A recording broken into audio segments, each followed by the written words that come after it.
Well, good day to you all. I was thinking about putting out a video on response to Train Sim World, where it stands today and what I would hope to see in the future. There's been rumors about Train Sim World putting out a new update, which is normal for most games to update on some frequency. But I've been listening to a lot of other videos on this topic of what's wrong with Train Sim World, what they should be doing, how they can be making it better.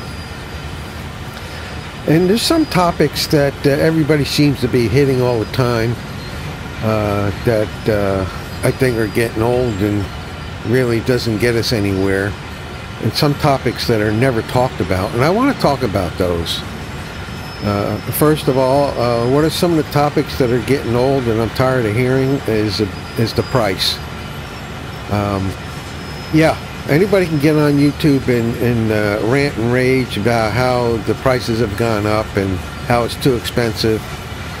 Well, I live in a world of free enterprise, and what that means for those of you who don't understand it is somebody sees a need and thinks that, hey, I can build a product that these people would want, and the people who have a need and have a want are willing to pay some price for it, and it's that simple. And so Train Sim World is something I would want, and I'm willing to pay a price for it. What price I'm willing to pay, that's between me and the and the developer, you know. And so I would hope that people understand what free enterprise means. If you don't want to pay that price, then don't pay it. I don't want to pay some of the prices when these things first come out. I just wait till they go on sale. It's that simple. And but I love Train Sim World, but I do have my grievances. But price isn't one of them. The other thing is there are what I would call rivet counters. That's a criticism. I don't want to say I get tired of that. I believe we need that. We need people who are going to criticize the little things. You know, the decals, the reality of how prototypical things are. I'm used to that in the model railroader realm, and it applies here too. But it's not really something I'm not concerned about personally. But if those of you who want to look at decals and do a close-up look at if, you know, the lettering is in the right spot and everything is fine, you know, that's one thing.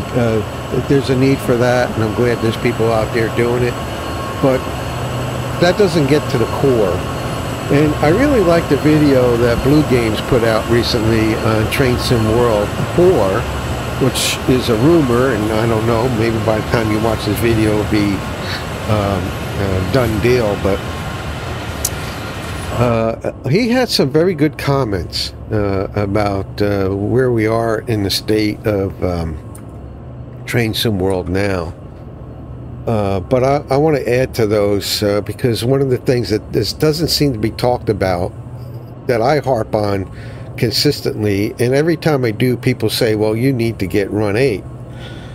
Well, if I thought Run 8 was anything near the caliber of Train Sim World, I would get Run 8. Run 8 is fantastic in fit and function. It's not that great. It's about 10-15 years behind the times in graphics. Now, you may disagree with me on that. I am playing Sherman Hill right now, which is not the best graphic example of Train Sim World, but Train Sim World, to me, hands down, there isn't any other railroad simulator that looks as nice. And I do like the fit and function and the usability of how couplers work. You don't have to go down menus and sub-menus to operate couplers and things. So I do like that.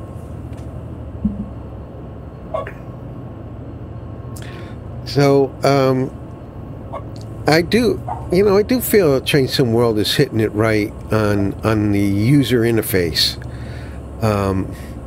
In this case, you can turn it on and off, and you have different ways to manage the user interface. It's fabulous. Fit and function, and one of the things that I would love to see Train Sim World take on would be to do trains properly, particularly freight trains, and you know. So some of these other games and Blue Games, I mentioned this, they do certain things really good, and you know, but nothing compares to Train Sim World, I believe, in all the different aspects. But one of the things that I would love to see is for industry spots. That is, I don't know that the developers of Train Sim World, I don't think Matt Pedelson gets it. They seem to understand their world of trains over in Europe, of delivering passengers from station to station. They just don't seem to understand what trains are all about. It's a logistics organization. It has the purpose of delivering goods from one place to another place. It's not simply single commodities. I know you can have a coal train, which is a single commodity, you know, pick up coal and take it down the hill and drop it off at a yard. I know you can have an auto train, which picks up, you know, racks of cars and delivers them down to another city in a yard. I know you can have, you know, an aggregate or a ballast train deliver, you know, full hoppers down to another yard, or dirt or uranium or whatever, you know, a single commodity train go from one place to another. I feel like that with the passenger routes, we get a 50-mile stretch if we're lucky, and we got a yard on one side, a yard on the other side, and we go back and forth like fish in a fish tank. And you know, that has been to me, why is that as far as your imagination can take you? In reality, you know, we have industry. You know, one of the things they can see right off here, off to the right, is an industry, and I have another video where I go ahead and I bypass with my own created scenario where I can get into this industry and deliver cars to it. There's several tracks and several spots. So one track could have several spots, or you can have three. I think in this case we have 3 different tracks. You can have a couple of spots on each track. You can have 6 places where you spot cars and exchange cars. The whole thing becomes a puzzle. It doesn't have to be repetitive. Driving trains does not need to be repetitive, going from one city to another city or one town to another. There is a puzzle to be had, a puzzle to, like playing solitaire. Each time you have deliveries to make, empties to exchange. How am I going to move the loaded ones and exchange it with the empties? And how am I going to do that on a trailing switch or a forward switch? You know, siding, I should say. These are the puzzles that train conductors have to go through with their train engineer to figure out how they're going to make these moves. Those moves is what makes local deliveries interesting. So local deliveries is what I'm talking about.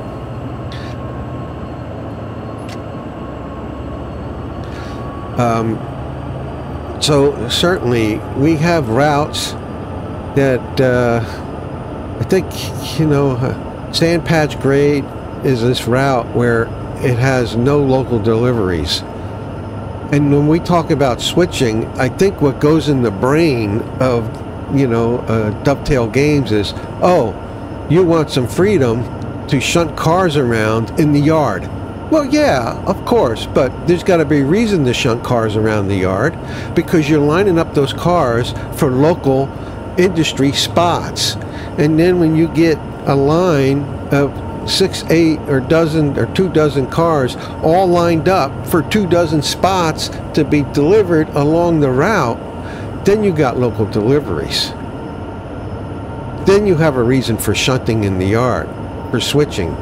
Otherwise, you're just switching, you know, by the seat of your pants for whatever reason. And we do have, and I like this, we do have this task screen. You know, hit the T and you find out what task you have. Why not in the scenario planner allow us to do our own task, build our own task screen that's not simply, you know, going from one yard to another yard, but give us some more freedom on that. That would be fantastic. So, you know, I'm talking about industry spots. I've talked about it many times, and why one of the unfavored routes that gets a lot of, probably would get, you know, the lowest score by, you know, the Train Sim World fan base, is the Canadian route, the Oakville route. I love that route. It seems like I love the routes that everybody else hates, because the Oakville route, short as it is, has all these industry, multiple places to spot trains, even the single commodity of ethanol for loading and switching out empties. It's fantastic, and it has plenty of freight spots that you can switch around, and you know, you can almost do a career of it. And I show you how to do that in videos I put out a year or 2 ago. But you know, that's the kind of route I like to see. It, you know, only instead of it being just 8 to 12 miles or whatever it is, or 20 miles, have that kind of thing with the 50, 60, 70 mile route. In Train Sim Classic, there's a route. There's a lot of routes that allow you to do that. One of them is the Miami to West Palm route. Has all these local spots that you can deliver freight cars to, as well as doing passenger. You can have a double line or triple line where you have passengers running and you have freight running. You have singles that work. So, you know, that's one of the main things that I feel that Dovetail Games does not get. Run 8 understands that perfectly, besides the fact that we want to have the freedom to run long distances from town to town. I think the difficulty that Dovetail Games has with continuing on with the vigor and you know, the gameplay that they prefer with the AI trains. And I get it that they want to be able to produce a lot of action with AI trains. That's another criticism. A lot of people say there's not enough AI action. There's not enough going on in New York City and Penn Station and Boston, and there should be more trains. And I understand it, but you know, at least that's something that could be. You can do that in your own scenario planner, or you know. At least it's there to some extent, but that's not my criticism. My criticism is we got AI trains, and I think that's what's holding up. I could be wrong, but I think it's the AI trains, putting them into a longer route and managing the singles and giving you the freedom to run is hindered with the ability to have AI trains run at the same time. I don't know. I really don't know what I'm talking about. But if that's the case, give us a checkbox in the settings to turn off AI trains so we can just run our train as long as we want, with clear signals all the way, with the ability to switch. I mean, you know, I think people talk about, oh, it'd be nice to have a dispatch. You know, some of the other routes, some of the other train simulators have dispatch. That would be fabulous, but at least if we don't want to go full dispatch with multiple players and all that stuff, at least allow us to get into the mat and you know, maybe turn off AI trains or hold them up and open up singles. I would love to be able to open up a single and clear the blocks and clear the trains off the blocks ahead of me, so I could run the distance and in the ability in the map view as a dispatcher to be able to open up switch points to move trains in and out. Right now, it's crazy. We could have a route, I think Horseshoe Curve is an example, where you do have some areas where there's some local branches, sidings that branch off, but you can't get into them. There's no manual switches, or when there is manual switches in there, you gotta have a clear signal to get into that siding, and we never have that ability to get into those sidings. That is so frustrating. I mean, let us go into map view and open up. There's no moving trains or AI trains in those sidings. Let us go in and at least do that much in dispatch, where we can get into a siding that right now you have no ability to get into. Boy, that would give us so much freedom, even on the old routes. You know, it's been talked about that why, after all these years, we're limited to the keyboard, an Xbox controller, or the rail driver. Now, I know people love the rail driver. I own the rail driver. I've owned it for years. I've used it for Train Sim Classic and loved it. But the rail driver, you know, it too is not everybody has it. They're very expensive. And why aren't we able to use other type of key bindings? In particular, there is an accessory, I'm lost for words here, for flight sim called the Logitech Quadrant. And I think that's been, has that been bought out? Yeah, I don't know, but everybody knows what the Logitech Quadrant is, or should, that's in the flight sim world. But if you don't, it's a beautiful, it's not a joystick, but it's a beautiful block with 3 large levers on it, and you can, for $40, you can buy one of these or buy a couple of them, and you would have your automatic brake, your train brake, and a throttle. So you have your automatic brake, your independent brake, and a throttle. And if you can keybind that, and there's a couple buttons on it too that could be keybind to some things, that would be fantastic. Absolutely fantastic.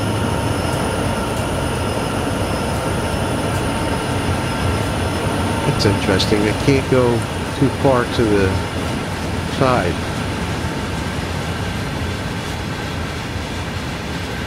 So I would love it if they allowed us to keybind any kind of stick we wanted to do whatever we wanted to do. I used to use a profiler, but the developer of that profiler died a long time ago, and I still have it, and I just don't feel like that's the thing to do when Dovetail Games should be able to allow us to profile their game with any key binding we want to do. And boy, I would love to be able to do the Logitech Quadrant. It would be fabulous. I just think it would be great. So, I have here too an example of a livery, you know, where you can buy these livery packs. Oh, it's so frustrating. So I got this livery pack where you can get several different paint schemes for these engines. I think there's 6 or 7 different paint schemes for this engine with this pack, you know, and there's other ones for Southern, and you know, that's fantastic. Why can't we buy livery packs for the cars? Maybe we can. Why doesn't this livery pack also give you box cars with these liveries? And so that's been a frustration. I would love to have a mixed freight that doesn't just have Union Pacific. Or, you know, it's frustrating. In Sand Patch Grade, you have the CSX box cars. and they're all dark blue, and they all got the same paint scheme, and it is so weird looking. It's like, once again, having a single commodity. You know, even though you have a mixed freight train, all of the cars look identical. And so here all we have is Union Pacific, and you know, it's frustrating that we don't have livery packs for different cars. Train Sim Classic is wonderful. It has all that.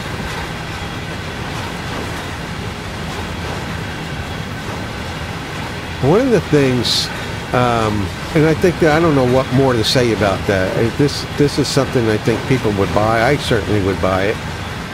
Livery pack to get paint scheme for the box cars we already own, you know, and be able to mix it up in Scenario Planner if we wanted to mix up all the cars, or just have a check if you want to do a regular timetable that has mixed freight.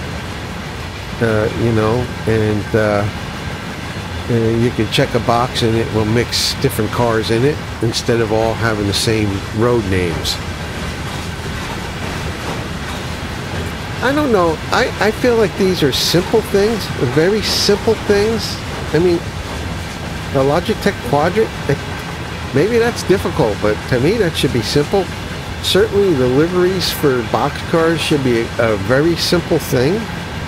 You know, and then when we have a manifest to check a box and we can mix up all the different road names we have, how hard can that be? I don't know. This is a computer game, and computer software can do all this stuff, so it's fascinating to me that these things aren't already in there. Train Sim Classic, I love the map in Train Sim Classic. You know, it tells you the track numbers. It's a much better map system than we have in Train Sim World, and I couldn't believe it when I first got Train Sim World several years ago, that the map wasn't even up to par with the Train Sim Classic. I don't get that. Do something about the map. Everybody talks about it.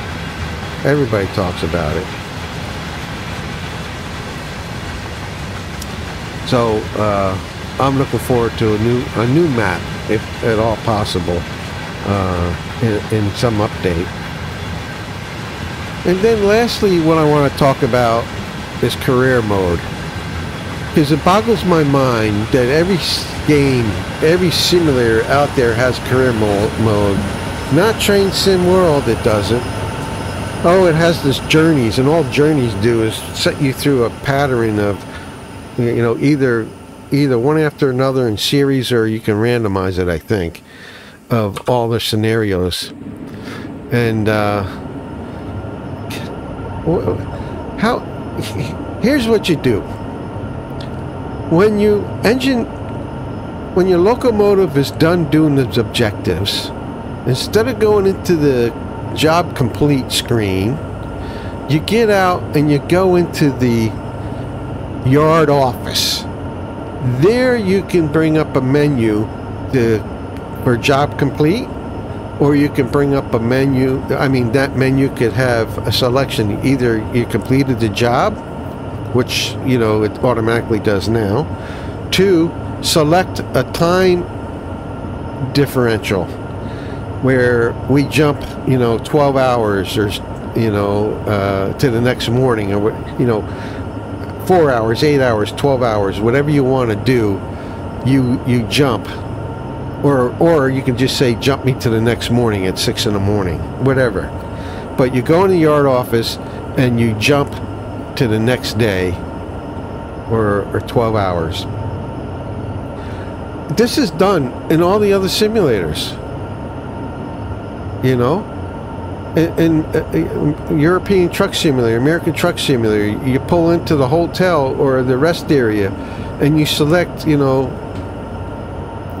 8-hour rest. You know, if you just want to give us 8 hours, whatever it is, just give us something where we can rest, and time would go by, and we can then jump, and we can save the game there or whatever, and come back in.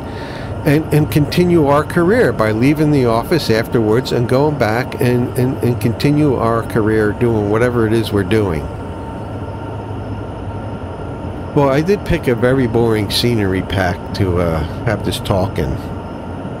So I hope the talk is more interesting than the Sherman Hill scenery here. You know, as a point of interest, let's take a look at the current map that we're going through. You know, here's an AI train we'll never see because it's going down a different, it's going to split away from us.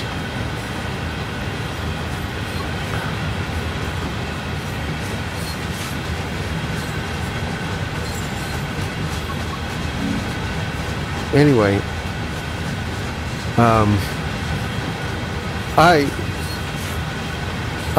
don't know. Even the Fern Bus, you know, it's a bus simulator.